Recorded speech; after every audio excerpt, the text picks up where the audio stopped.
Hare Krishna, Krishna Krishna, Hare Hare, Hare Rama, Rama Rama, Hare Hare, Hare Krishna.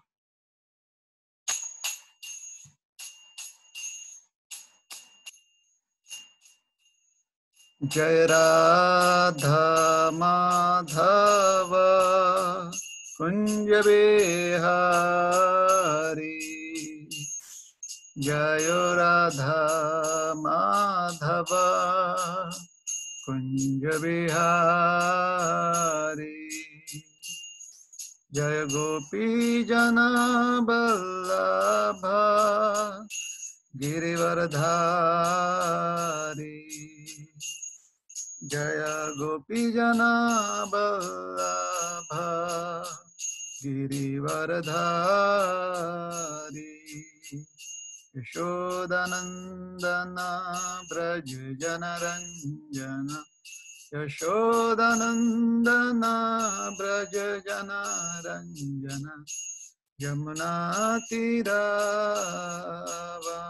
Vanachari, Yamuna Tira Vanachari, Jaya Radha Madhava Kunja Bihari, Jaya Radha Madhava Kunja Bihari,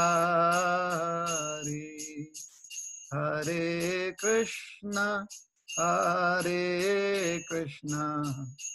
Krishna Krishna, Hare Hare, Hare Rama,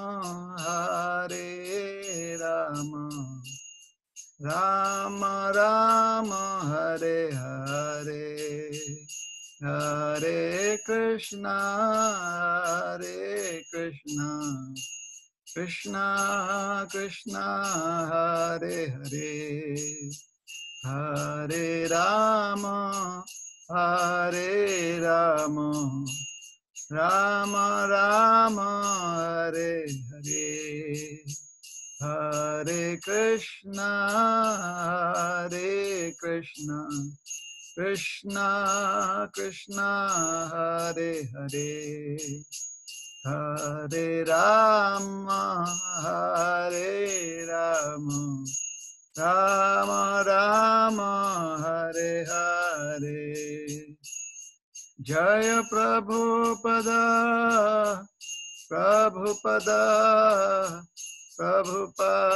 Srila Prabhupada,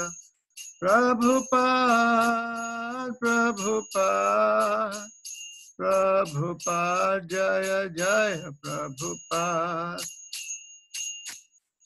Jai Shri Harinam Sankirtan Ki Jai, Srila Prabhupada Ki Jai, Ananta Koti Vaishnav Bhakta Vrinda Ki Jai, Grantaraj Srimad Bhagavatam Ki Jai, Jai Nitai Gaura Premanande, Hari Hari Bol. Om Ajnanatimirandhasya, क्षमा कीजिएगा, Om Namo Bhagavate Vasudevaya, Om Namo Bhagavate Vasudevaya, Om Namo Bhagavate Vasudevaya,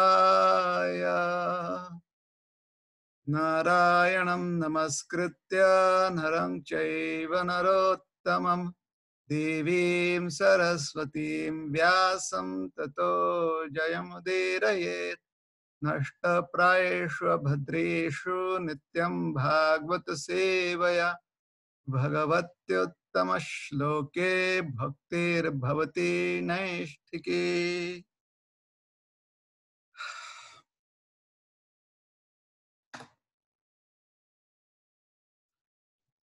ग्रंथराज Shrimad Bhagavatam स्कंध तीसरा अध्याय 3। शीर्षक है वृंदावन से बाहर भगवान की लीलाएं। श्लोक क्रमांक 2।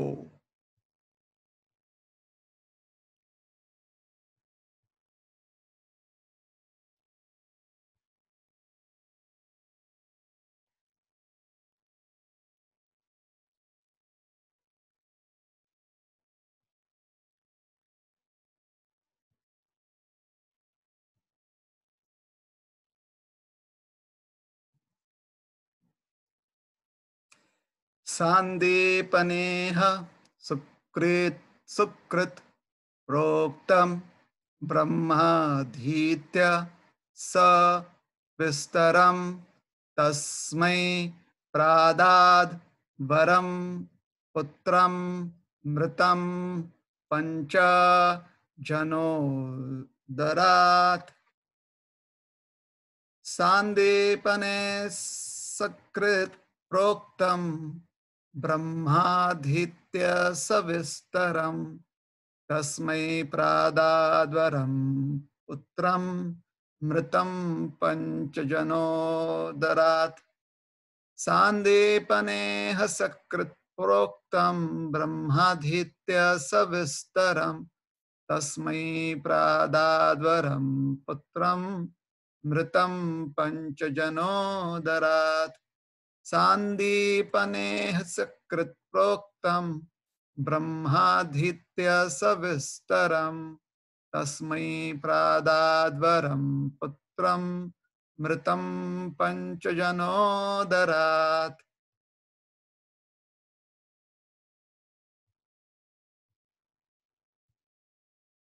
शब्दार्थ।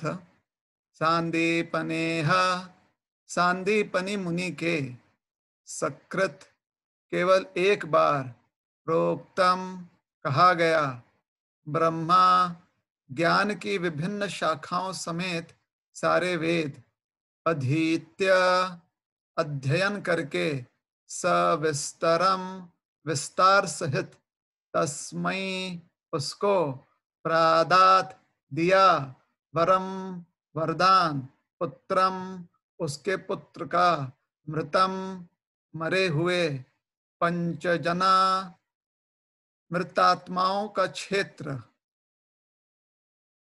उदरात के भीतर से।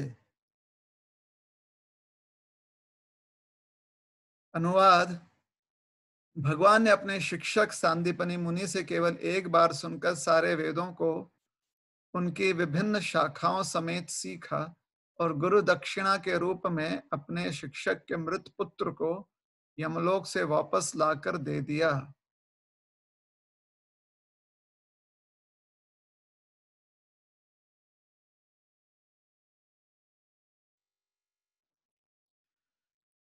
तात्पर्य श्री श्रीमद् अभय चरणारविंद भक्ति वेदांत स्वामी महाराज श्रील प्रभुपाद जी द्वारा। एकमात्र कृष्ण ऐसे हैं जो अपने गुरु के मुख से एक बार सुनकर ही वैदिक विद्या की समस्त शाखाओं में पारंगत हो सकते हैं। यमराज के क्षेत्र में आत्मा के चले जाने पर कोई व्यक्ति मृत शरीर को जीवित नहीं कर सकता है, किंतु भगवान कृष्ण ने यमलोक तक जाने का साहस किया और अपने गुरु के मृत पुत्रों को ढूंढा तथा उसे वापस लाकर उनसे प्राप्त शिक्षा के लिए गुरु दक्षिणा के रूप में सौंप दिया। भगवान स्वभावतः सारे वेदों में सिद्ध हस्त हैं, किंतु सबों के समक्ष वह दृष्टांत प्रस्तुत करने के लिए कि प्रामाणिक गुरु से वेदों का अध्ययन करना चाहिए और सेवा तथा दक्षिणा द्वारा गुरु को प्रसन्न करना चाहिए, उन्होंने स्वयं इस पद्धति को अपनाया। भगवान ने अपने गुरु सांदीपनी मुनि की सेवा की और भगवान की शक्ति को समझ करके ही मुनि ने ऐसी वस्तु मांगी जिसे पूरा कर पाना अन्य किसी के लिए असंभव था। गुरु ने कहा कि उसका मृत पुत्र लाकर के उसे दिया जाए और भगवान ने उनके इस आग्रह को पूरा किया। अतएव भगवान अपने प्रति किसी भी प्रकार की सेवा करने वाले के प्रति कृतघ्न नहीं हैं। भगवान के वे भक्त जो सदैव उनकी प्रेमा भक्ति में व्यस्त रहते हैं, कभी भी भक्ति के प्रगतिशील प्रयाण में निराश नहीं होते।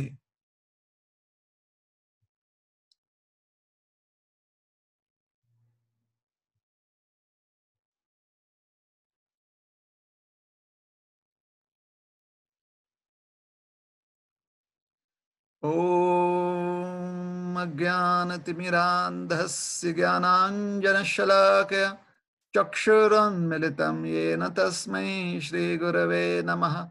श्रीचैतन्यमनोभीष्टं स्थापितं येन भूतले स्वयं रूप कदा मह्यं ददाति स्वपदान्तिकं। नमो विष्णुपादाय कृष्णप्रेष्ठाय भूतले श्रीमते भक्तिवेदांत स्वामी निति नामिने। नमस्ते सारस्वती देवे गौरवाणी प्रचारिणे निर्विशेष शून्यवादी पाश्चात्य देश तारिणे। वाञ्छाकल्पतरुभ्यश्च कृपा सिन्धुभ्य एव च पतितानां पावनेभ्यो वैष्णवेभ्यो नमो नमः। जय श्री कृष्ण चैतन्य प्रभु नित्यानंद श्री अद्वैत गदाधर श्रीवासादि गौर भक्त वृंद। हरे कृष्णा कृष्ण कृष्ण हरे हरे, हरे राम राम राम हरे हरे।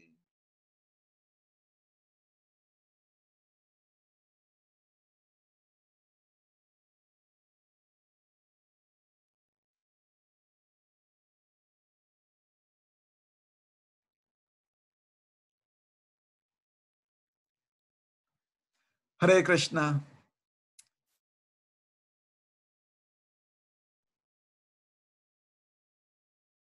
तो उद्धव जी भगवान कृष्ण के लीला के उन प्रसंगों को अब बता रहे हैं जब भगवान कृष्ण मथुरा पहुंच गए हैं। वृंदावन छोड़कर भगवान मथुरा आ गए हैं और मथुरा में हमने देखा पिछले श्लोक में उद्धव जी ने वर्णन किया कि भगवान ने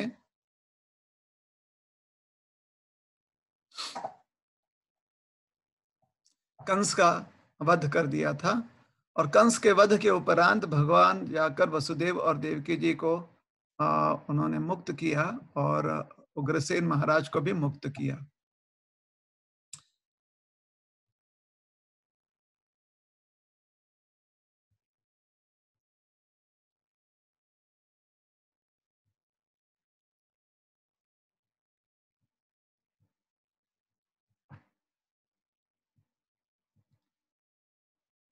उग्रसेन महाराज ये उनके नाना जी भी हैं और जब उन्होंने उग्रसेन महाराज को मुक्त किया तो उन्होंने उग्रसेन महाराज से आग्रह किया कि आप जो हैं राज सिंहासन स्वीकारें, क्योंकि कंस ने जबरदस्ती से महाराज उग्रसेन को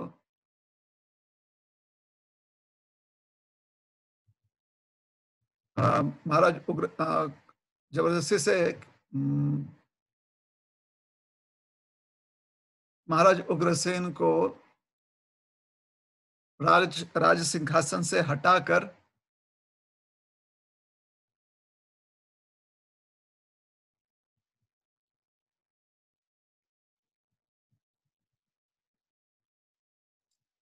उन्हें बंदी गृह में डाल दिया था, उन्हें जेल में डाल दिया था।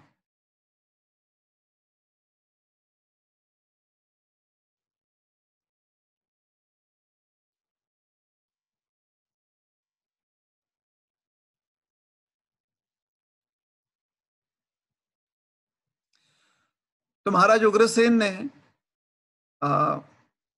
भगवान कृष्ण से कहा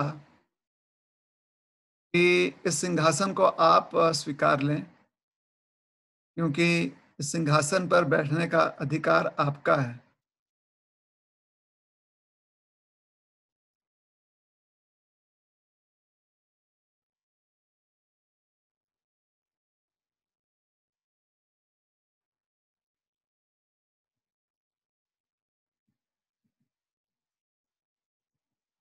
क्योंकि भगवान की ऐसी इच्छा थी, इसलिए उग्रसेन महाराज ने भगवान की बात मानी और वह सिंहासन पर बैठ गए और सारे यदुवंश और यदुकुल के सम्राट या राजा के रूप में कार्य करने लगे। उसके बाद भगवान ने सभी जगह से जितने भी उनके मित्र थे, जितने भी उनके रिश्तेदार थे, नजदीक के दूर के जितने भी रिश्तेदार जो यदुकुल से थे, वृष्णिकुल, अंधक, मधु, दाशार, कुकुर इत्यादि जितने भी वंश के उनके रिश्तेदार थे, उन सबको पुनः आमंत्रित किया मथुरा में, और वो सब के सब प्रसन्न होकर वापस मथुरा लौट आए।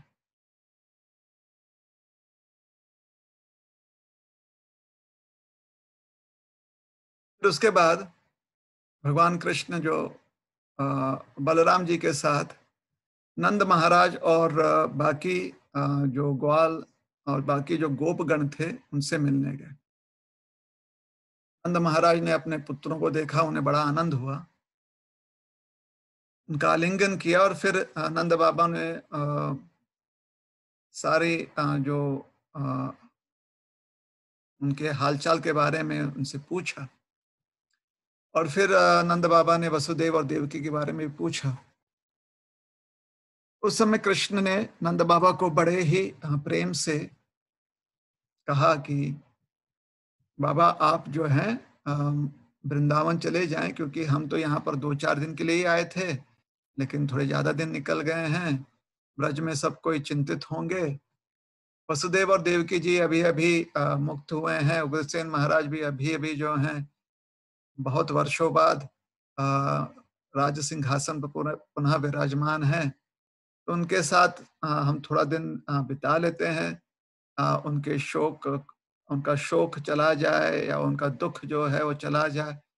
अ इस हेतु से उनके साथ हम रह लेते हैं यहाँ पर, और अब वृंदावन जाकर सभी से कहिएगा कि हम 5 या 7 दिन में लौट आएँगे, और अगर कहीं थोड़ी-सी देरी हो गई, तो कुछ ही और दिनों में हम लौट आएँगे। लेकिन सबसे कहिएगा कि वो चिंता ना करें, और हम लौटकर वापस आ जाएँगे। तो नंद बाबा ने उनकी बात मानी, और नंद बाबा सारे गोपगण के साथ वृंदावन चले गए। उसके बाद कृष्ण आए नहीं, और वृंदावन के वासियों ने जिनको कृष्ण के अलावा कोई और अ, इतना प्रिय नहीं था, कृष्ण के अलावा कृष्ण से ज्यादा कोई और प्रिय व्यक्ति नहीं था। वह कृष्ण के बातों को, कृष्ण ने भगवान कृष्ण ने जो उनसे कहा था, उसको उस पर विश्वास रखते हुए उन्होंने प्रयास नहीं किया कि वो पुनः मथुरा लौटें, या मथुरा आकर कृष्ण को वापस ले जाएं। उन्हें यह विश्वास था कि कृष्ण ने अगर कहा है कि कुछ दिनों बाद हम आएंगे, तो कृष्ण का यहीं पर वृंदावन में ही हमने अ, इंतजार करना चाहिए। यहीं पर उनके आने का हमने राह देखना चाहिए, वेट करना चाहिए। तो ब्रजवासी पुनः लौट गए। जब ब्रजवासी पुनः लौट गए, गोपगण पुनः लौट गए वृंदावन, तब कृष्ण और बलराम जो है अपने माता पिता के पास पहुंचे, तो वसुदेव जी ने विचार किया कि हमारे बच्चे जो हैं बड़े हो गए, 11 वर्ष की उम्र उनकी हो गई, अभी तक उनका द्विज संस्कार नहीं हुआ है। तो उन्होंने विचार किया कि तुरंत उनका द्विज संस्कार कर देना चाहिए, उनका उपनयन संस्कार कर देना चाहिए, और इस हेतु से उन्होंने गर्गाचार्य जी को पुनः आमंत्रित किया, गर्ग मुनि से आग्रह किया, गर्ग मुनि से प्रार्थना की कि वह उनके पुत्रों का द्विज संस्कार कर दें, वह पुत्र को उनके पुत्रों को जो है अ, दीक्षित करें मंत्र से, जिससे कि वह शास्त्र का ज्ञान उपार्जन कर सके, तो विद्या अर्जन कर सकें। इस हेतु से अ, वसुदेव जी ने अपना उत्तरदायित्व निभाने का प्रयास किया, और अपना उत्तरदायित्व निभाया भी। गर्ग मुनि आकर उन्होंने भगवान कृष्ण के और बलराम जी के द्विज संस्कार किए, और फिर भगवान जो है एक भिक्षुक के रूप में सभी के पास जाकर उन्होंने भिक्षा मांगी, सभी ने उन्हें भिक्षा दी। वह गुरु को समर्पित करते हुए उनसे आशीर्वाद प्राप्त किया,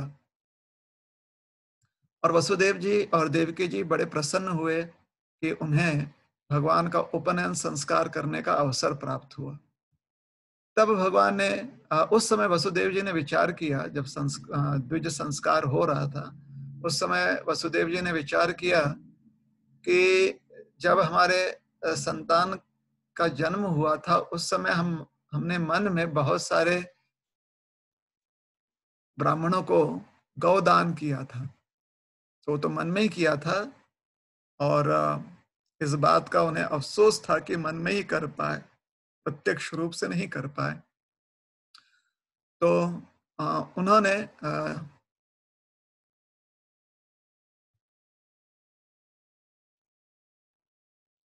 उनका धन, उनकी संपत्ति जो उन्हें वापस प्राप्त हो गई थी, उनका पशुधन भी उन्हें प्राप्त हो गया था, तो उनके पास बहुत सारे गैयाँ थी, क्योंकि वह भी श्रीमंत व्यक्ति थे।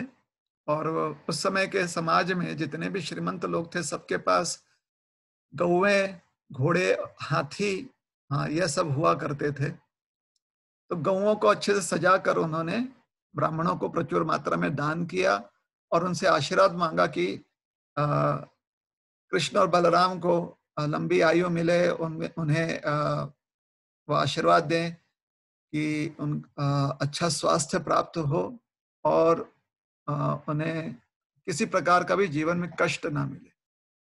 तो गौदान करके वसुदेव जी बड़े प्रसन्न हुए, और फिर कृष्ण और बलराम जी ने वसुदेव जी से कहा कि अब जब हमारा अ, द्विज संस्कार हो चुका है, तो तो फिर हमें आप आज्ञा दें कि हम किसी अच्छे पाठशाला में जाकर विद्या अर्जन कर सकें।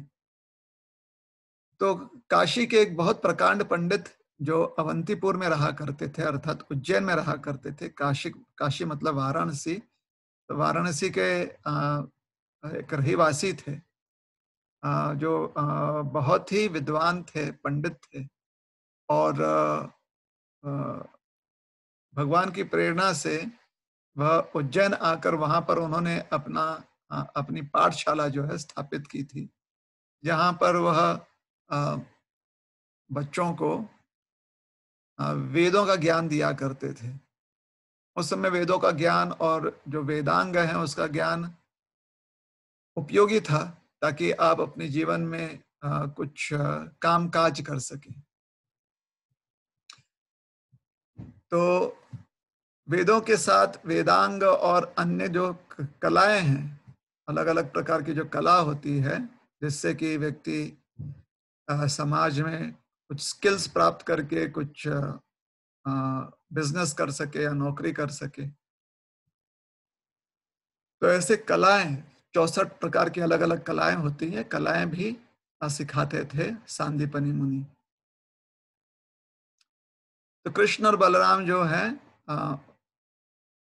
सुंदर तिथि देखकर वसुदेव जी और देवकी जी ने कृष्ण और बलराम को रथ पर सवार करके मथुरा से उज्जैन भेज दिया, अवंतीपुर भेज दिया। उज्जैन का ही पूर्व का नाम है अवंतीपुर। और कृष्ण और बलराम जो है अवंतीपुर आकर सांदीपनी मुनि आश्रम में, सांदीपनी मुनि पाठशाला में विद्या अर्जन करने हेतु रहने लगे। भगवान वहां पर मोटा मोटी 2 से 3 महीना रहे, क्योंकि उतने में ही उन्होंने सारे वेद, वेदांग, न्याय और जितनी भी कला शास्त्र थे वह सब सीख लिया। एक दिन में एक विद्या ग्रहण कर लेते थे, एक विद्या से अधिक सिखाने की क्षमता नहीं थी सांदीपनी मुनि को। इसलिए भगवान जो है दिन में एक विद्या अर्जन कर लेते थे, एक विद्या जो है सीख लेते थे, और फिर शाम के समय उसका होमवर्क करते थे, उसका प्रयोग करते थे। इस प्रकार से दोनों ही कृष्ण और बलराम जी ने, दोनों ही ने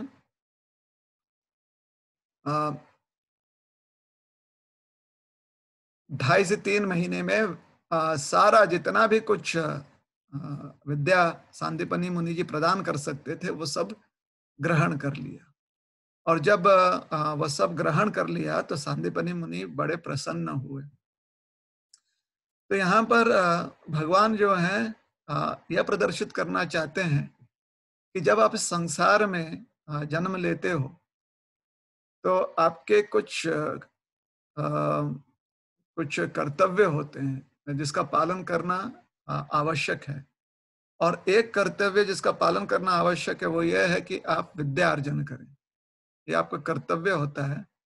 आज के समय में तो वह व्यक्ति का एक उसका एक अधिकार बना दिया गया है कि हर व्यक्ति को विद्या अर्जन करने का अधिकार प्राप्त है। स्कूल जाकर पढ़ाई करने का अधिकार प्राप्त है हर व्यक्ति को।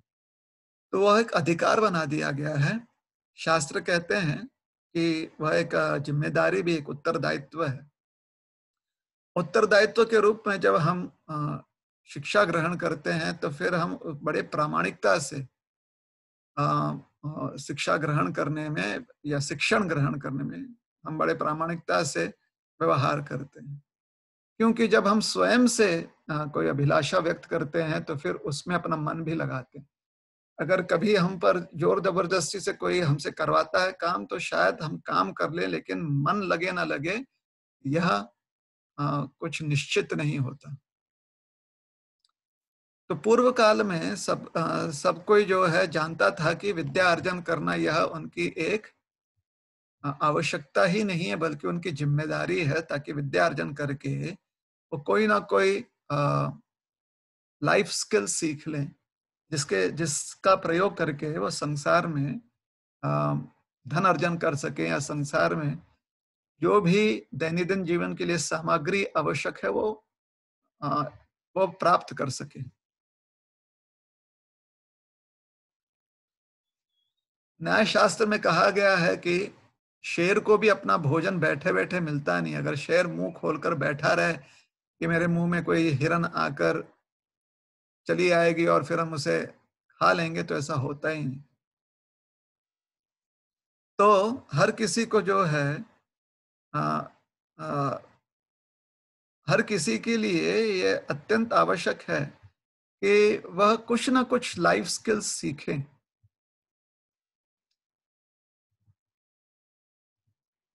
लाइफ स्किल्स का अर्थ होता है कुछ ना कुछ कला सीखें। भले उसमें पूरी तरह से आप एक्सपर्ट ना हो, लेकिन कम से कम उसमें आपको इतनी आपकी जानकारी होनी चाहिए, इतनी आपकी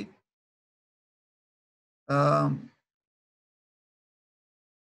आपको इतनी आपकी समझ होनी चाहिए कि कम से कम आप अपना स्वयं का जीवन निर्वाह जो है उसके लिए धन या अन्य जो भी सामग्री है वो संचय कर सके, इकट्ठा कर सके।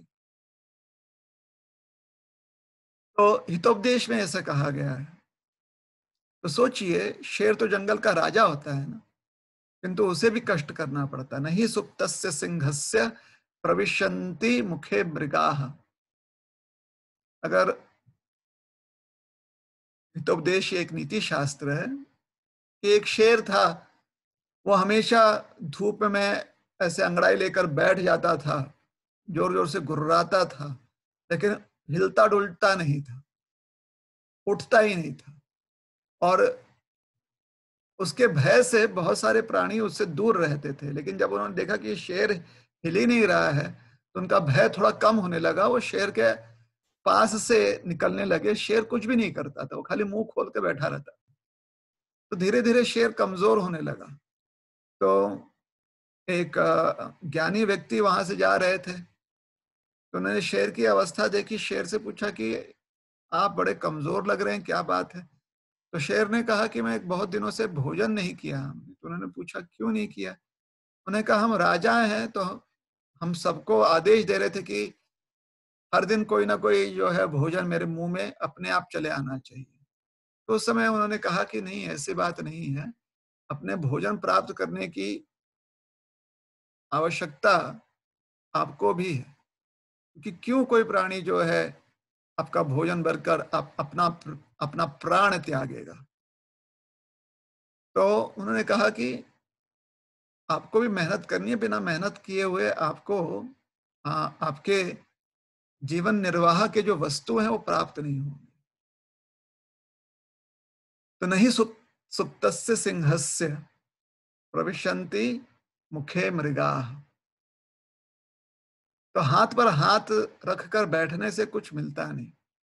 तो कष्ट करने के लिए ज्ञान का अगर आधार मिल जाए तो उससे हमारा कष्ट जो है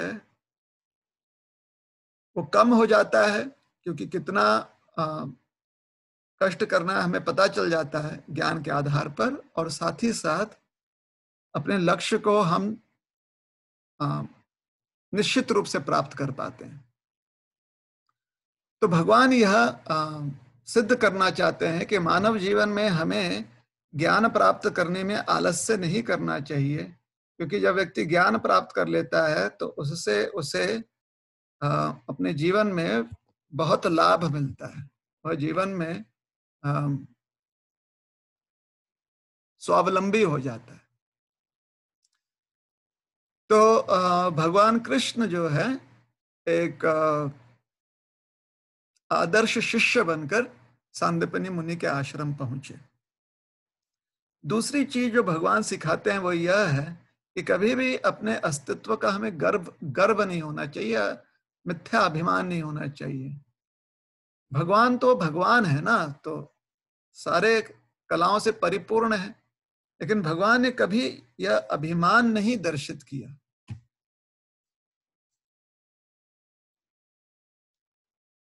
कभी अभिमान नहीं दिखाया कि वो भगवान है, इसलिए अ, उन्हें कोई ज्ञान अर्जन करने की आवश्यकता नहीं है। आदर्श पुत्र, एक आदर्श स्टूडेंट, विद्यार्थी, और भगवान ने कष्ट भी किया। अब हम ये कह सकते हैं कि उनके लिए आसान था। उनके लिए आसान था क्योंकि वो भगवान है, तो सब कुछ उन्हीं से आया, तो सब कुछ पहले से ही जानते हैं। बात तो सही है। अगर भगवान स्वयं को अगर ज्ञान देते हो तो आसान होता है ना, लेकिन अगर किसी और से ज्ञान प्राप्त करनी है तो आपको ध्यान देना पड़ता है। बिना ध्यान दिए थोड़ी आपको समझ में आएगा कि सामने वाले व्यक्ति ने क्या प्रदान किया है। तो हालांकि भगवान अपने आप में पूर्ण ज्ञानी है, फिर भी ध्यान पूर्वक सांदीपनि मुनि से विद्या सीखते थे, ग्रहण करते थे विद्या। सांदीपनि मुनि सिखाते थे और वो सीखते थे। और सांदीपनि मुनि जब उन्हें सिखाते थे तो सांदीपनि मुनि को बड़ा ही आनंद होता था, क्योंकि एक शिक्षक को अ, बहुत आनंद होता है जब उनकी शिक्षाओं को विद्यार्थी अ, समझ जाते हैं, उसे ग्रहण करते हैं, तो शिक्षक को बड़ा आनंद होता है। साथ ही साथ उसका काम भी आसान हो जाता है, शिक्षक का या शिक्षिका का काम आसान हो जाता है। क्योंकि अगर विद्यार्थी बात समझ रहे हैं और सीख रहे हैं तो फिर जल्दी जल्दी जो है या सही गति से, सही रफ्तार से सारा विषय जो है वो सिखाया जा सकता है।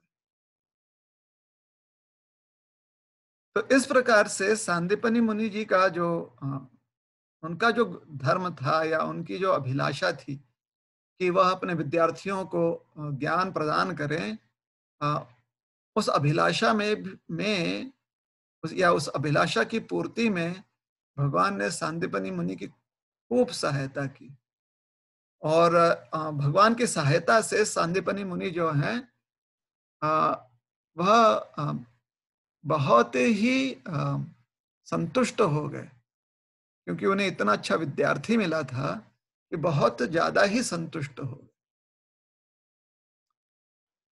और मन लगाकर उन्होंने भगवान को अ, ज्ञान देने का प्रयास किया और भगवान ने उनसे ज्ञान अर्जन भी किया। तो सांदीपनि मुनि जी जो हैं वह भी अपना कर्तव्य जो है अच्छे से निभा रहे हैं। सांदीपनि मुनि को आभास हो चुका था कि ये साक्षात परम पुरुषोत्तम भगवान है।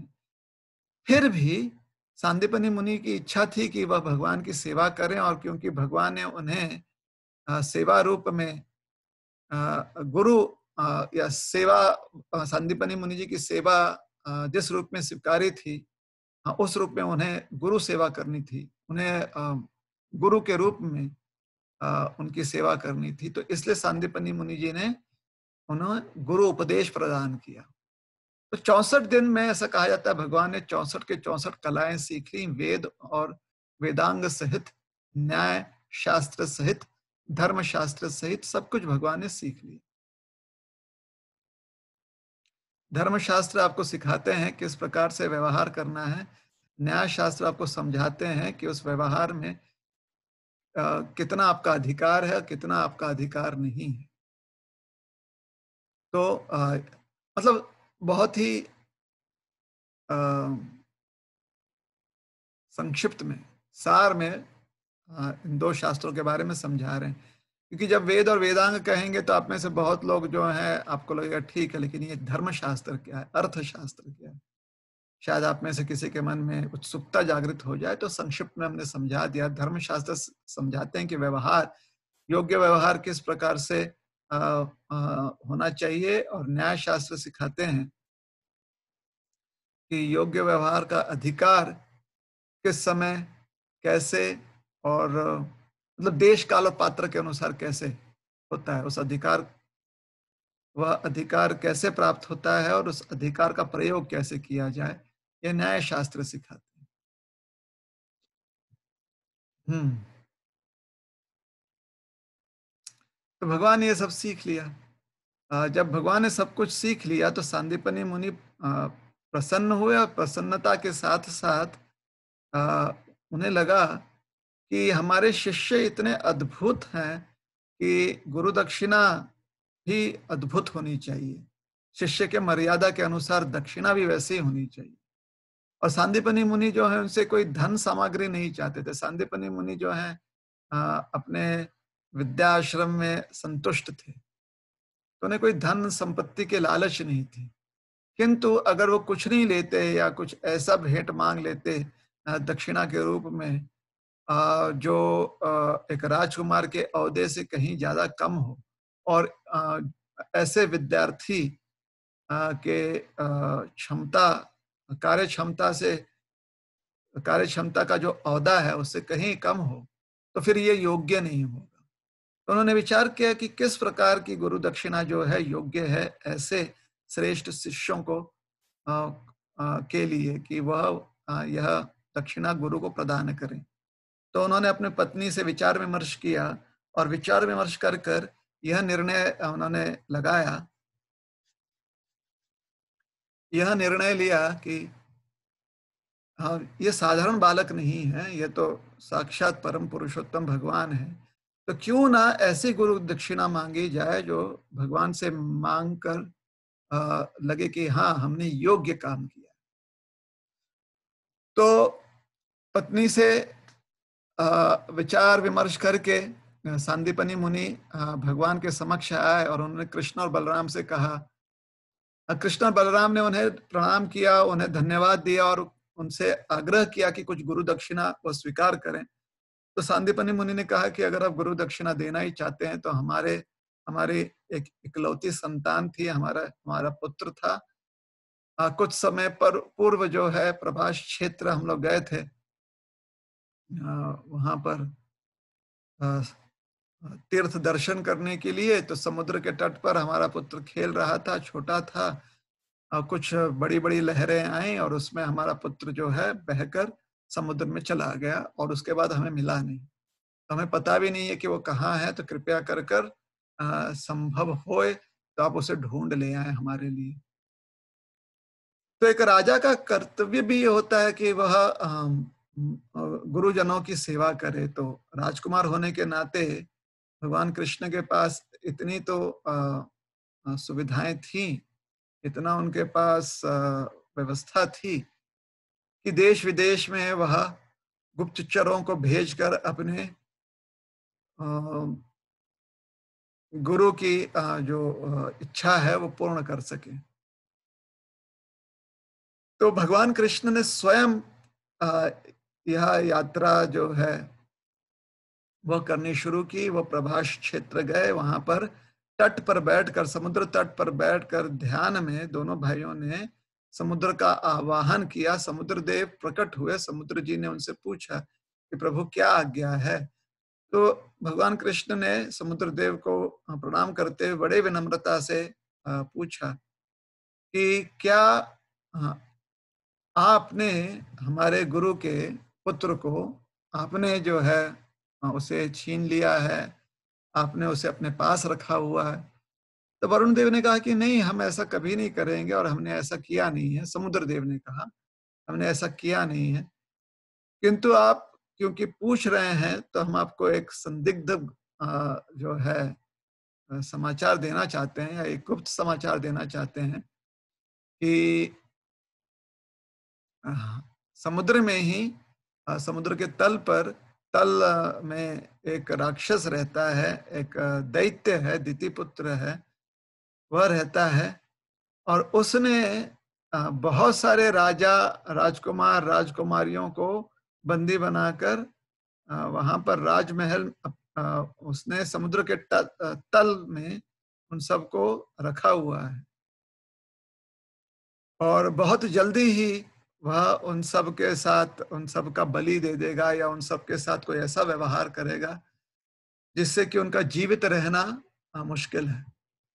तो उस समय इस राक्षस के पास उतनी क्षमता थी कि वो समुद्र के तल में रहकर मतलब समुद्र की गहराई में रहते हुए, समुद्र तल जो है बड़ा गहरा होता है, तो समुद्र तल में रहते हुए उसने ऐसा प्रयोजन किया था कि वहां पर उसे उसकी सुविधा, जितनी भी शारीरिक सुविधाएं हो, प्राप्त हो जाए, यहाँ तक कि हवा लेने की जो उसको आवश्यकता थी वह भी उसे प्राप्त हो जाए। हाल ही में हमने देखा था कि किस प्रकार से कुछ लोगों ने कुछ ऐसा एक युक्त कुछ ऐसी युक्ति लगाई उन्होंने कि एक नॉन डिफ्लेटेबल उन्होंने एक ऐसा कुछ बनाया जो तीन तरफ से ढका हुआ था और नीचे से खुला हुआ था और इस चीज को लेकर तीन चार लोग जो हैं समुद्र के तट पर उतरे, जहां पर समुद्र ज्यादा गहरा नहीं है वहां पर उतरे, कुछ 50 फीट, 40-50 फीट की गहराई पर वो उतरे और वहां उतर कर उन्होंने इसको इस चीज को समुद्र में उल्टा खड़ा किया और फिर उसके नीचे खड़े हो गए ये सब और उन्होंने इस प्रकार से उस चीज को बनाया था कि चारों तरफ से वह चीज जो है घिर जाती है इस प्रकार से कि जब आप उसके अंदर ऑक्सीजन सिलेंडर खोल देते हो तो क्योंकि ऑक्सीजन गैस है ना, हवा है, तो हवा तेजी से पानी में बुदबुदों के रूप में निकलकर ऊपर जाती है तेजी से। तो इन्होंने इतना ऐसा इसको नॉन परमिएबल मतलब उसको भेद कर वायु भी नहीं जा सकती, ऐसा कुछ मटेरियल का ये बनाया था कि वायु पानी में ऊपर जाती है क्योंकि लॉ ऑफ ब्यूएंसी है कि वायु जो है पानी में नीचे जाए, हवा जो है पानी में नीचे नहीं जाता, ऊपर ही जाता है और ऊपर हवा चला गया तो ऊपर जाकर अटक गया क्योंकि ऊपर ये ऐसा एक इन्होंने यंत्र, एक ऐसा पर्दा जैसा कुछ बनाया था कि वायु वहीं पर अटक गया। तो वायु के दबाव से 1 फीट का वहां पर एयर स्पेस बन गया समुद्र के तल में। ये आप यूट्यूब पर भी देख सकते हैं कि समुद्र के तल में उन्होंने एक एयर पॉकेट क्रिएट किया और जितने ऑक्सीजन सिलेंडर्स वो लेकर गए थे अपने साथ, जिसको उन्होंने खोल दिया था इस टेंट के नीचे, तो उसके हिसाब से जो एयर पॉकेट बना था, जो हवा का पॉकेट वहां पे बना था, उसमें 4 लोग आराम से 8 से 12 घंटे रह सकते थे। तो ये जो उदाहरण है, ये उदाहरण देकर ये समझाना चाहते हैं कि मानवीय बुद्धि जो है ना इतनी तेज है कि अनोखी अनोखी चीज करने के लिए वो हमें युक्तियां देते रहती है। जैसे कि यह एक युक्ति है कि समुद्र के तट में जाकर, समुद्र के तल में जाकर, समुद्र की गहराई में जाकर, जहां पर समुद्र का जो प्रेशर हो, इतना ज्यादा ना हो कि आपके शरीर को कुछ आ, अलग से सूट लगे, शरीर को उतना प्रेशर ना हो, ऐसे ऊपर पानी है लेकिन वहां पर एक टेंट आप खड़ा कर दो जहां पर एयर पॉकेट निर्माण करो, और फिर वहां पर आप समुद्र के नीचे बिना कोई मास्क के, बिना ऑक्सीजन टैंक के आप रह सकते हो जब तक कि वहां पर हवा है। खाली यहाँ पर परेशानी ये थी कि आप ऑक्सीजन तो भीतर ले लोगे, लेकिन जो कार्बन डाइऑक्साइड निकलेगा उसका क्या? वो भी तो अटक के रह जाएगा। तो थोड़े समय के बाद कार्बन डाइऑक्साइड का पॉकेट बन जाएगा वहां पर, और शायद वह हानिकारक हो सकता है। अब इसके लिए भी कुछ ना कुछ जो है अ, मानवीय बुद्धि कुछ ना कुछ सोच लेगा। तो जब हम सुनते हैं कि ये जो राक्षस था जो समुद्र के तल में रहता था, वहां पर उसका महल था या वहां पर उसका गुप्त स्थान था, तो हमें अचरज नहीं करना चाहिए, क्योंकि बुद्धि जो है बड़ी ही तेज है। अलग अलग प्रकार की युक्तियां जो हैं बुद्धि हमें देते रहती है। तो समुद्रदेव ने यह एक गुप्त बात कही है, वह एक रहस्य कही है। ये रहस्य कृष्ण बलराम को बताया, तो कृष्ण बलराम जो हैं वो तुरंत समुद्र के तल तल तक उन्होंने अ, वो तैर कर गए, और वहां पर उस राक्षस को ढूंढ लिया। अब वह राक्षस जो है वह एक बड़ा सा शंख रूप में वहां पर वास करता था। मतलब उसने अपने शरीर के ऊपर एक शंख निर्माण किया था, बहुत बड़ा सा। तो उस राक्षस से जाकर उन्होंने पूछा, उस दैत्य से, उसका नाम था पंचजना, पंचजना से जाकर पूछा कि गुरुपुत्र कहाँ है? तो पंचजना हंसने लगा, और उसने प्रयास किया कि कृष्ण और बलराम दोनों को भी मार डाले। लेकिन फिर कृष्ण जी भगवान ने उसे मृत्यु दंड दिया, और मृत्यु दंड उपरांत जब वो मर गया तो उसका जो इतना बड़ा शंख था, वह शंख उसके शरीर से अलग हो चुका था। तो शंख को भगवान अपने साथ ले लिए। फिर भगवान ने विचार किया कि अगर इस राक्षस ने गुरुपुत्र को मार दिया है, तो फिर संभवतः गुरु के पुत्र जो है शायद सम्यमणि में हो, सम्यमणि नगरी में, अर्थात यमराज जी की जो नगरी है वहां पर हो।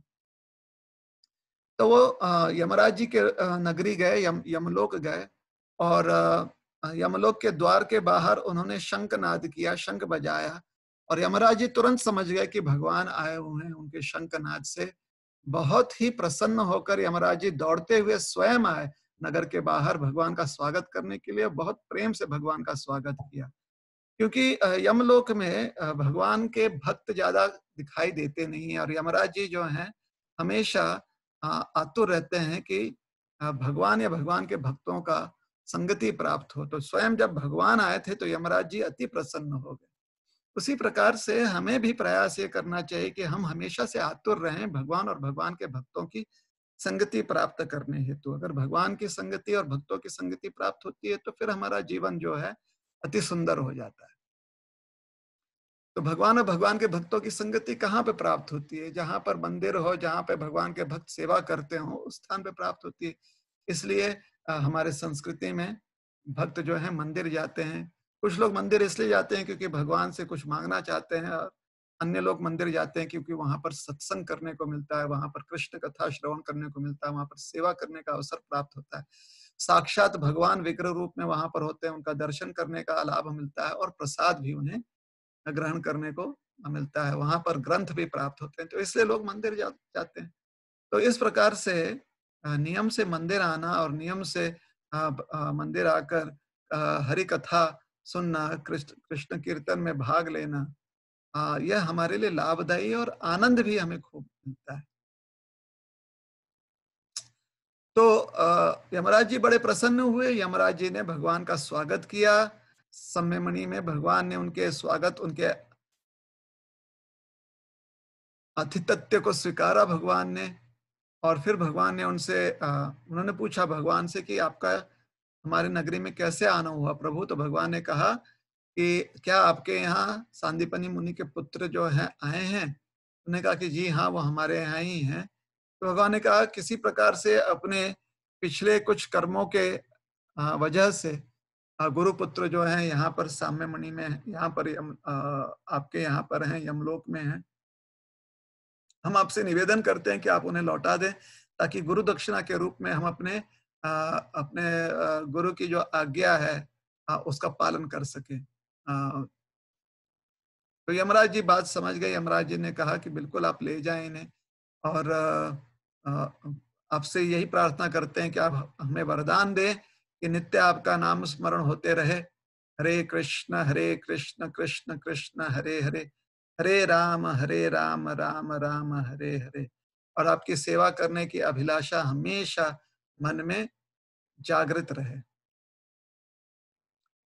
तो भगवान ने तथास्तु कहा, और भगवान जो हैं यमराज जी ने अपने सेवकों से कहा कि सांदीपनि मुनि के पुत्र को ले आए। सांदीपनि मुनि के पुत्रों को कृष्ण और बलराम जी ने अपने साथ ले लिया, और फिर वह अवंतीपुर लौटे। अवंतीपुर लौटकर उन्होंने अपने गुरु महाराज को गुरु दक्षिणा जो है प्रदान, गुरु महाराज को उनका पुत्र लौटाकर अपनी जो गुरु दक्षिणा थी उनके प्रति वह प्रदान किया। जब सांदीपनि मुनि ने अपने पुत्र को पुनः प्राप्त किया तो सांदीपनि मुनि अति प्रसन्न हुए, और सांदीपनि और जो गुरु माँ थी, सांदीपनि मुनि की जो पत्नी थी, वो भी बहुत प्रसन्न होकर भगवान को खूब सारा आशीर्वाद देने लगी।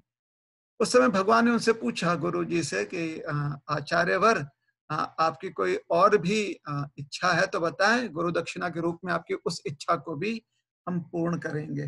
तो उस समय आचार्य कहते हैं, सांदीपनि मुनि कहते हैं, श्री गुरुर्वाच सम्यक् संपादितो वत्स भवद्भ्याम गुरु निष्क्रयः को नु यस्मद् विध गुरोः कामानाम अवशिष्यते। संदीपनि मुनि कहते हैं कि हे प्रिय शिष्यों, आपने पूरी तरह से अपने गुरु के प्रति जो आपका ऋण है उस ऋण को चुकता कर दिया है। निश्चित ही आपके जैसे शिष्य अगर किसी गुरु को प्राप्त हो तो वह गुरु जो है सारे अभिलाषाओं से, इच्छाओं से मुक्त हो जाता है। उसके मन में और कोई अभिलाषा, कोई इच्छा नहीं रह जाती। कहने का तात्पर्य यह है कि सांदीपनि मुनि कहना चाहते थे कि नहीं, आपको शिष्य के रूप में हमने प्राप्त किया, इससे श्रेष्ठ कुछ और बात हो ही नहीं सकती है। तो बस हमें हमारी कोई और इच्छा नहीं है। गच्छतं स्वगृहं वीरौ कीर्तिर्वाम अस्तु पावनी छंदांस्य यातयामानि भवन्ति ह परत्र च। संदीपनि मुनि कहते हैं कि आपका कल्याण हो, और हे वीर पुरुष, हे वीरव, अब आप अपने अपने गृह, अपने अपने घर लौट जाओ, क्योंकि आपने आपका ग्रेजुएशन हो चुका है, अपने सारी विद्या ग्रहण कर ली है। हमारा यह आशीर्वाद है आपको, एक गुरु होकर हमारा आशीर्वाद आपको यह है कि आपका यश नित्य संपूर्ण विश्व को शुभ मंगल, आपके यश से यह संपूर्ण पृथ्वी जो है नित्य नित्य के लिए शुभ हो जाए, और जितने सारे वैदिक मंत्र और स्तुतियां हैं, जो भी वैदिक ज्ञान है, वो नित्य आपके मन में स्फुरित रहे, नित्य आपके मन में उसकी स्फुरना रहे, हमेशा वो ताजा रहे आपके मन में, और सिर्फ इसी जन्म में नहीं, अगले जन्म में भी। तो इस प्रकार के आशीर्वाद जो है प्राप्त करने से शिष्य का जीवन जो है शुभ हो जाता है। वास्तव में जितना ज्ञान हम गुरु से अर्जित करते हैं वह काफी महत्वपूर्ण होता है। साथ ही साथ गुरुजनों का अगर आशीर्वाद मिल जाए तो उतना ही महत्वपूर्ण आशीर्वादों का है, क्योंकि ज्ञान तो हम उनके परिश्रम से और अपने मेहनत से हम प्राप्त करते हैं। जितना हम मेहनत करेंगे उतना ही परिश्रम करके वह हमें ज्ञान देंगे, गुरुजन ज्ञान देंगे। किंतु आशीर्वाद जो है ये गुरुजनों का प्रेम है अपने शिष्यों के प्रति। और जब भी गुरुजन प्रसन्न होते हैं, कोई भी व्यक्ति प्रसन्न होता है अन्य व्यक्ति से, तो निश्चित रूप से वो कुछ उन्हें भेंट देता है। और जो गुरुजनों का भेंट होता है अपने प्रिय जो भी शिष्य हैं, जो अपने प्रिय शिष्यों के लिए वो यह है कि उनका आशीर्वाद हमें प्राप्त होता है, उनका आशीर्वचन प्राप्त होता है, जिसकी वजह से, जिस कारण से हमारे मन में उनके द्वारा जो प्रदत्त ज्ञान है वो नित्य स्फुरित रहता है, नित्य वह ज्ञान जो है फ्रेश रहता है। तो इस प्रकार से सांदीपनि मुनि जी ने उन्हें आशीर्वाद दिया और फिर भगवान जो हैं अपने घर लौट आए। और घर पर जब लौट आए तो मथुरा में सब कोई इतने त्रस्त हो चुके थे, मतलब इतना भगवान के विरह में मथुरावासी सूख चुके थे कि जब भगवान लौटे, कृष्ण और बलराम लौटे, तो सारे मथुरा नगरी जो है वह सजाई गई, उत्सव मनाया गया और उत्साहपूर्वक नगर के निवासियों ने कृष्ण और बलराम को पुनः अपने बीच स्वागत किया और मन ही मन ये इच्छा व्यक्त की कि अब कृष्ण जो है कभी भी मथुरा से बाहर न जाएं और भगवान जो है अपने भक्तों के साथ मथुरा में रहने लगे। श्रील प्रभुपाद जी दो बातें यहाँ पर बताते हैं। एक बात यह कहते हैं कि भगवान स्वयं के जीवन से सिखाते हैं कि प्रामाणिक होना कितना आवश्यक है। चाहे आप भगवान ही क्यों ना हो, अगर आपने कोई उत्तरदायित्व स्वीकारा है, अगर आपने अपने जीवन में कोई रिस्पॉन्सिबिलिटी ली है, तो प्रामाणिकता से आपने उस उत्तरदायित्व को निभाने का प्रयास करना चाहिए। और भगवान ने यहाँ पर एक शिष्य, एक विद्यार्थी का उत्तरदायित्व जो है वो उठाया था, वो लिया था अपने कंधों पर और उन्होंने बहुत अच्छे से उसे निभाया भी। इसी बात में, इसी विषय में और एक चीज जो समझ में आती है कि अगर आप प्रामाणिक हैं तो सरस्वती माँ आपके ऊपर निश्चित कृपा करती है। भगवान तो साक्षात भगवान है, सरस्वती देवी तो उनकी सेविका है, उनकी सेवा करती हैं, उनकी शक्ति है। किंतु सरस्वती माँ जो है वह हमारी माता है, उनकी हम पर बहुत दया रहती है, हमेशा दया दृष्टि डाले रहती हैं वो हम पर।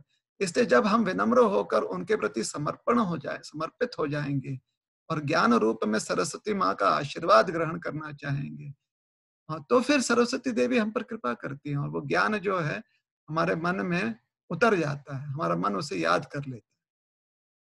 तो स्वयं के प्रयास से और सरस्वती देवी जी का जो आशीर्वाद हम सब पर है विद्या के रूप में, वह ग्रहण करने से हमारा जीवन पावन हो जाता है। इसके साथ ही साथ एक प्रेम का संबंध बन जाता है गुरु और शिष्य में। ये एक विशेष संबंध है जो इस संसार में हम किसी अन्य व्यक्ति के साथ स्थापित कर सकते हैं, जहां पर सेवा करने का मौका मिले, गुरु सेवा करने का। श्रील प्रभुपाद जी अक्सर अपने शिष्यों से कहते थे कि वास्तव में आप सब मेरे प्रभु हो, आप सब मेरी मदद कर रहे हो ताकि मैं अपने गुरु महाराज की सेवा कर सकूं, इसलिए मैं आपके प्रति कृतज्ञ हूं, मैं आपके प्रति ग्रेटफुल हूं। तो जो गुरुजन होते हैं वो अपने शिष्यों को बड़े आदर से अपने शिष्यों के साथ व्यवहार करते हैं, क्योंकि जानते हैं कि यही शिष्य जो हैं उनके गुरु पद को सिद्ध करने की क्षमता रखते हैं। वह गुरु तभी गुरु कहलाता है जब वह अपना ज्ञान जो है अपने शिष्य तक पहुंचा सकता है। अगर गुरु के पास ज्ञान बहुत हो लेकिन वह अपने शिष्यों तक ज्ञान पहुंचा ना पाए, शिष्यों को जो ज्ञान वो धारण करता है वह ज्ञान शिष्यों तक, शिष्यों के जीवन में उजागर ना कर पाए, तो फिर उनके गुरुत्व में कुछ ना कुछ थोड़ी कमी होती है। और वह कमी तभी पूरी होती है जब वह निजी रूप से प्रयास करें कि जो भी विद्यार्थी है उस विद्यार्थी को उसके क्षमता अनुसार ज्ञान समझ में आए।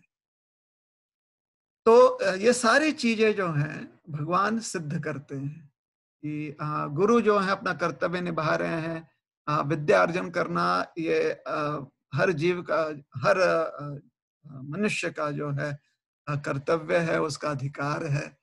अपना कर्तव्य समझकर हमें विद्या जो है बड़े प्रामाणिकता से ग्रहण करना चाहिए, अपनाना चाहिए। हमें सीखना चाहिए गुरुजनों से, जो भी वो हमें ज्ञान प्रदान कर रहे हैं, वह हमें प्राप्त करनी चाहिए। तो प्रामाणिक होना चाहिए। और दूसरी चीज़ जो श्रील प्रभुपाद जिस संदर्भ में समझाते हैं, वह है कि हमें कृतज्ञ होना चाहिए, कृतज्ञ होना चाहिए, हमें कृतघ्न नहीं होना चाहिए। कृतघ्न का अर्थ होता है अनग्रेटफुल और कृतज्ञ का अर्थ होता है ग्रेटफुल। और हम देखते हैं यहाँ पर भगवान अपनी कृतज्ञता दर्शा रहे हैं अपने गुरु के प्रति। सांदीपनि मुनि जी की इच्छा, उन्होंने इतनी कठिन जो परिस्थिति होते हुए भी उन्हें प्रभास जाना पड़ा, प्रभास से सम्यमणि जाना पड़ा, सम्यमणि से वापस लौटना पड़ा अवंतीपुर। तो भगवान ने ये सारा कष्ट किया क्योंकि एक शिष्य का कर्तव्य होता है कि गुरु के उपदेशों का, गुरु के जो सलाह होते हैं और गुरु के जो आदेश होते हैं, इन सब को अपने हृदय में धारण करे, इन सब को अपने प्राणों जितना ही वह महत्वपूर्ण माने। तो इस प्रकार से हमें कृतज्ञ होना चाहिए और जीवन भर कृतज्ञ रहना चाहिए, क्योंकि ज्ञान का कोई मोल नहीं लगा सकता इस संसार में, क्योंकि ज्ञान अनमोल होता है और ज्ञान हमारे साथ हमारे अंत काल तक रहता है। तो इसलिए हमेशा अ, उस ज्ञान के लिए और जो ज्ञान प्रदान करने में जो कष्ट किया है गुरुजनों में, उनके प्रति हमेशा हमें कृतज्ञ होना चाहिए। और कृतज्ञता अ, प्रदर्शित करने की या कृतज्ञता दिखाने की अ, सबसे अ, उचित, सबसे योग्य जो माध्यम है, वह है कि हर शिष्य ने प्रयास करना चाहिए कि वो कृष्ण भावना भावित हो जाए। क्योंकि अगर आप कृष्ण भावना भावित हो जाते हैं, तो उससे आपके जीवन में जिस जिस व्यक्ति ने योगदान दिया है, उसको भी लाभ मिलता है, क्योंकि भगवान हमारे बहुत दयालु होते हैं। हमारे भगवान अत्यंत दयालु हैं। हमारे जीवन में जिस जिस व्यक्ति ने मदद किया है, उन सब व्यक्तियों को भगवान जो है अपनी कृपा प्रदान करते हैं, विशेष कृपा प्रदान करते हैं। तो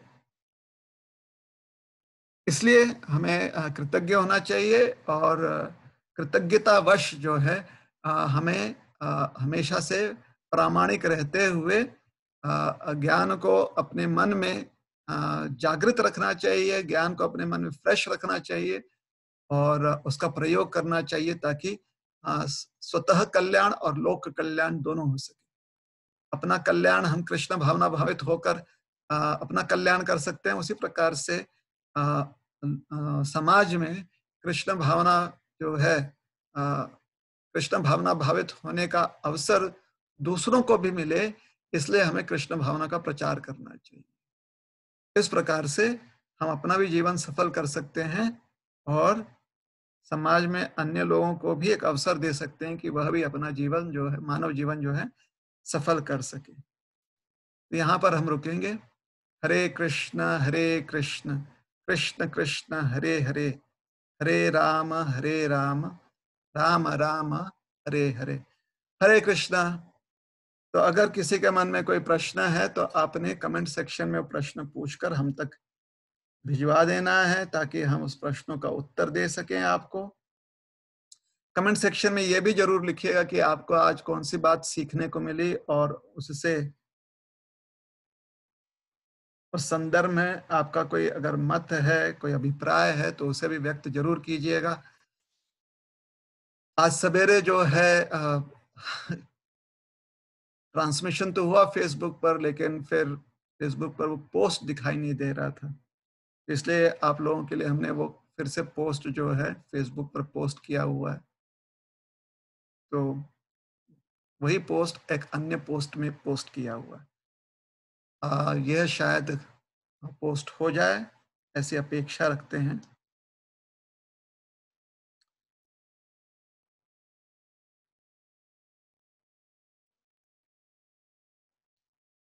कमेंट सेक्शन का जरूर प्रयोग कीजिएगा।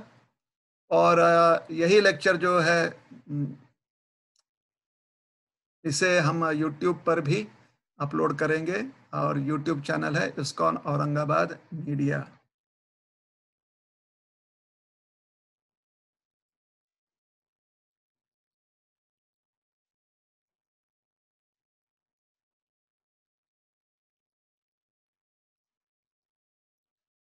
भगवान ने पांचजन्य पंचजन्य राक्षस का जो शंख था, जो उसके शरीर पर उसने शंख बनाया था, उम, उसे अपने पास ही रखा। इसका उद्देश्य क्या है? वो शंख जो है मतलब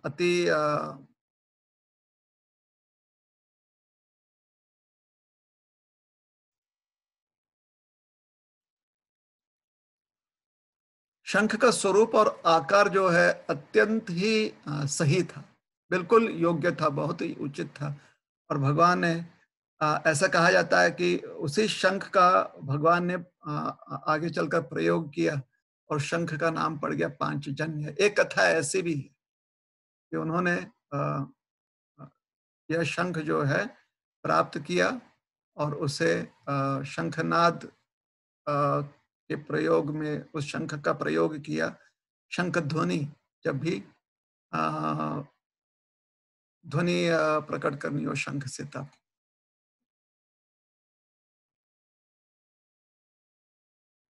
क्या इसके पीछे पंचजन्य का कोई पिछले जीवन का कर्म था इत्यादि? तो ये हमें भी ज्ञात नहीं है। भगवान जो हैं कभी-कभी जैसे हिरण्यकशिपु का सिंहासन जो है वो भगवान ने स्वीकारा, नरसिंह देव ने। हिरण्यकशिपु ने अपने आप बनाया था, नरसिंह देव ने उसे स्वीकार कर उसके ऊपर बैठ गए। वैसे ही भगवान ने पंचजन्य राक्षस से उसके शरीर से जब ये शंख जो है अलग हो गया तो उन्होंने ये शंख ले लिया और अपने साथ रखा उन्होंने। तो ये प्रश्न पूछा गया है कि जो 64 कलाएँ हैं अ, वो कौन-कौन सी है जो भगवान ने सीखी अ, सांदीपनि मुनि से। तो अगर आप श्रीमद् भागवतम है, इस्कॉन का श्रीमद् भागवतम है आपके पास, तो आप दशम स्कंद के 45वें अध्याय के 35 और 36वें श्लोक को पढ़ लें। उसके तात्पर्य में बताया गया है, या अगर आपके पास कृष्णा बुक है, तो प्रभुपाद जी ने दशम स्कंद पर अपनी टिप्पणी लिखते हुए एक सार दिया है दशम स्कंद का, कृष्णा बुक, पूर्ण पुरुषोत्तम भगवान श्री कृष्ण।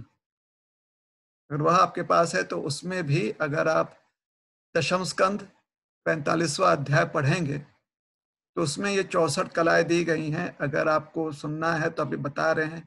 गीतम अर्थात गाना कैसे गाना है, वाद्यम अर्थात वाद्य कैसे बजाना है, नृत्यम अर्थात नृत्य, नाट्यम मतलब नाटिकाएं, ड्रामा, आलेख्यम मतलब पेंटिंग, विशेषक छेद्यम अर्थात किस प्रकार से अ, आपने मेकअप लगाना है शरीर पर या रंग लगाना है शरीर पर या मुख पर। तंदुल कुसुम बलि विकारः मतलब किस प्रकार से पुष्पों को सुखाकर उनको कूट कर उस पाउडर से या फिर चावल को गीला करके फिर उसे सुखाकर उसके पाउडर से या फिर अन्य जो धान्य हैं ऐसे सुखाकर उन्हें उन्हें पहले गीला करें फिर सुखाकर उनका पाउडर करके अलग-अलग ऐसे रंगों के पाउडर से किस प्रकार से आप अच्छे-अच्छे आकृतियां बना सकते हैं, शुभ-शुभ आकृतियां बना सकते हैं, जिसे कभी-कभी ऐसे आकृतियों में से एक प्रकार होता है रंगोली, तो रंगोली निकालना भी भगवान ने सीखा। फिर पुष्पास तरणम किस प्रकार से पुष्पों से आपने सुंदर गुच्छा बनाना है, पुष्पों का आपने सेज बनाना है, पुष्पों का आपने कुर्सी बनाना है बैठने के लिए, आसन बनाना है बैठने के लिए या विश्राम के लिए आपने पलंग बनाना है पुष्पों का अ, विश्राम के लिए। ये जो है पुष्पास्तरणम, पुष्पस्तरणम, तो ये पुष्पस्तरणम जो है ये उससे ये कला है।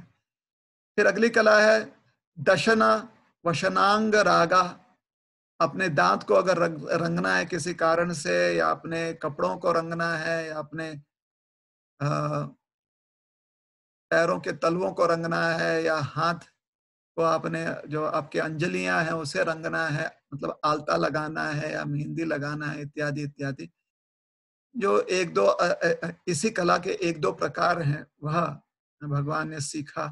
मणि भूमिका कर्म मतलब रत्नों द्वारा, मणियों द्वारा किस प्रकार से किसी भी जगह को, किसी भी अ, फर्श को सजाया जा सके। तो ये ऐसे 10 कलाएं बताई, ऐसे 64 कलाएं हैं। दशम स्कंद में 45वें अध्याय में जाकर आप पढ़ लीजिएगा, कृष्णा बुक में, या फिर श्रीमद् भागवतम के 35वें और 36वें श्लोक के तात्पर्य में। ठीक है, चलिए। ठीक है, यही दो प्रश्न पूछे गए थे, 64 कलाओं के संदर्भ में पूछा गया था। और जैसे हमने कहा, ये कलाएं जो हैं ये आपको लाइफ स्किल्स देते हैं। मतलब आपको कुछ अ,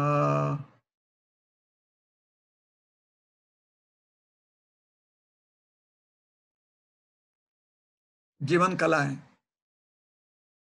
ताकि आप अपनी जीवनी प्राप्त कर सको उससे। तो ये सारी कलाएं जो हैं गुरुकुल में दिए जाते थे। अब जिसकी जिसकी जितनी योग्यताएं थी, उस अपने अपने योग्यता के अनुसार, जिसकी जिसकी जैसी योग्यता थी, अपने अपनी योग्यता के अनुसार लोग सीखते थे। चलिए, अगर और किसी का कोई प्रश्न है तो आप पूछ सकते हैं, अन्यथा हमने जैसे कहा कमेंट सेक्शन में जरूर अपने रिएक्शंस, अपना अभिप्राय, अपने कमेंट्स लिखकर भेजें। कृपया करके उतना ही उत्साह बनाए रखें जैसा कि आप इतने दिन से उत्साह बनाकर रखे हुए हैं। और अगर आप चाहते हैं कि किसी को और इनवाइट करें हमारे फेसबुक पेज पर, तो आप इनवाइट कर सकते हैं। किसी को यूट्यूब चैनल का आप आईडी देना चाहते हैं, एड्रेस देना चाहते हैं, तो ISKCON Aurangabad media YouTube channel है, या इसको आप कहीं फॉरवर्ड करना चाहते हैं तो फॉरवर्ड करें। इससे अगर प्रचार होता है तो फिर अच्छी बात है, प्रचार के लिए इसका प्रयोग कर सकते हैं। तो क्योंकि और कोई प्रश्न नहीं है तो यहाँ पर रुकेंगे और आपसे फिर मिलेंगे हम श्रीमद् भगवद गीता क्लास में।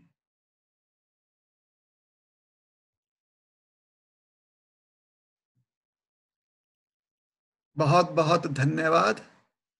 हरे कृष्ण। ग्रंथराज श्रीमद् भागवतम की जय। श्रील प्रभुपाद